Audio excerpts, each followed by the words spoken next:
تخيلوا معايا بلاد فيها جوج اللغات رسمية، ماشي غير في الوراق ولكن في الزنقة، في السبيطارات وحتى في القانون. هذه هي نيو برونزويك، المقاطعة الوحيدة في كندا اللي ثنائية اللغة رسميا. ولكن واش كتعرفوا باللي هاد الجنة الفرنكوفونية تبنات بالدموع والهروب وسط الغابات؟ في الفيديو اللي فات شفنا كيفاش تطردوا الأكاديين من نوفا سكوشا. اليوم غنشوفوا المعجزة، كيفاش شعب مطرود قدر يرجع ويبني وطن من جديد ومن والو.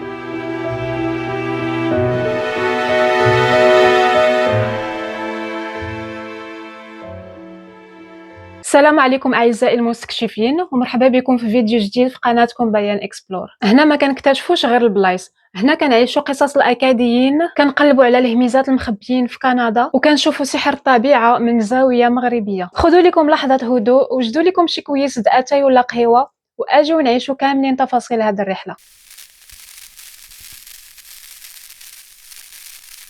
باش نفهموا هاد القصة مزيان خاصنا نرجعوا لعام 1755، عام الترحيل الكبير أو لو غران ديرانجمون بالفرنسية. ملي البريطانيين بداو كيطردوا الأكاديين ماشي كلشي تشد، بزاف ديال العائلات سمعوا بالخبر وهربوا قبل ما يوصلوا السفن. وفين هربوا؟ مشاو البلاصه اللي البريطانيين ما يقدروش يتبعوهم ليها، مشاو للغابات العميقه والمستنقعات ديال نيو برونزويك. تخيلوا معايا اسابيع وسط الثلج والبرد، هازين ولادكم على كتافكم وكتخباو من الدوريات العسكريه. بزاف ماتوا في الطريق، ولكن اللي وصلوا كسبوا اغلى حاجه واللي هي الحريه. الاكاديين اللي وصلوا للشمال بداو كيبنيو حياتهم من الصفر، استقروا في مناطق بحال كاراكيت وشيبيغان، ورجعوا للمهن اللي كيعرفوا يديروها مزيان، الصيد والفلاحه. في الاول كانوا كيبنيو ديور متواضعه ومخبيه باش ما يثيروش الانتباه، كانوا كيعيشوا بالتضامن، الجار كيبني مع جارو، والكنيسه كانت هي المدرسه السريه اللي كيقراو فيها الفرنسي بالتخبيه. حيت لو كان البريطانيين عاقوا بهم كيقريو ولادهم بالفرنسيه، العواقب كانت غتكون كارثيه. العقاب ما كانش غيكون غرامه ماليه، كانوا يقدروا يحرقوا ليهم الدار، يشتتوا العائله، ويعاودوا يرحلوهم لبلايص ابعد وسط الغابه. اللغه بالنسبه للاكاديين كانت هي الروح، وكانوا مستعدين يغامروا بحياتهم باش ولادهم ما ينساوش اصلهم. الحق ما كيتعطاش، كيتخاد.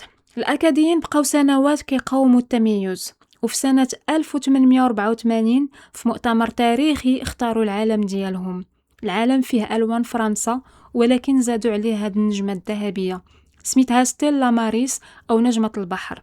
هي رمز ديني، وهي كذلك النجمه اللي كانت كترشد الصيادين في البحر وسط الظلام. بالنسبه لهم هاد النجمه كترمز للامال اللي نجاهم من عاصفه الترحيل. في سنه 1960 لوي غوبيشو غيولي اول رئيس حكومه اكادي، وفي سنه 1969 غادي يفرض قانون اللغات الرسميه، الشيء اللي غادي يخلي الاكاديين يسترجعوا كرامتهم بالقانون. بل اكثر من ذلك، ولاو كل سنه نهار 15 غشت كيخرجوا للزنقه باش يحتفلوا بالثقافه ديالهم. في هذا النهار الاكاديين كيخرجوا للزنقه وكيديروا واحد الصداع اللي بزاف، كيبقاو يضربوا في الطبول، كيضربوا في البنادر، كيكلاكسونيو في الطوموبيلات، وكيعزفوا بالابواق. كيف كتشوفوا في هذه الشاحنه مكتوبه عباره فوزون دو ترون، والمقصود بها هي لنصنع الضجيج. كلمه ترون عند الاكاديين كتعني بغوي، اي الضجيج، والاصل ديال هذه الكلمه جاي من لو تران، القطار. علاش الاكاديين استعملوا هذه الكلمه؟ حيت كيشبهوا الصداع اللي كيديروه بالصداع المجهد اللي كيديروا التران فاش كيدوز. سبق لي شرحت لكم في واحد من اليوتيوب شورتس، غتلقاو الرابط ديالو في الاسفل في صندوق الوصف، باللي الاكاديين عندهم واحد النطق خاص للرنه ديال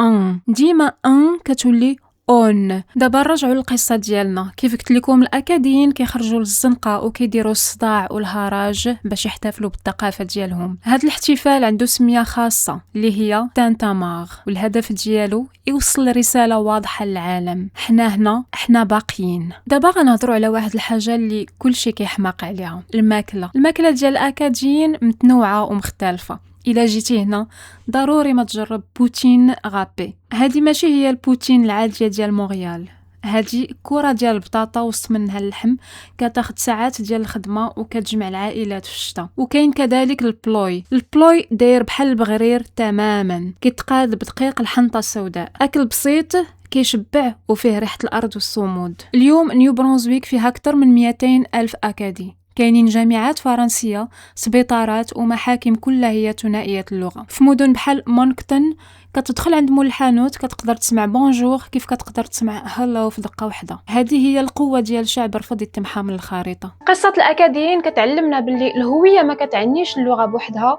مي كتعني كذلك العزيمه والاراده. الشعب الاكادي قدر يحافظ على الاصل ديالو لمده كتفوق 250 سنه رغم التهديد بالترحيل. الدرس اللي نقدروا ناخذوه اللي عنده لغه واصل راه عنده سلاح ما كيموتش. الى عجبكم هذا السفر التاريخي خليوا لي التعليقات ديالكم لتحت، بارطاجيو الفيديو مع الناس اللي عزيز عليهم التاريخ. شكرا لكم، نشوفكم في الفيديو الجاي، بسلامه.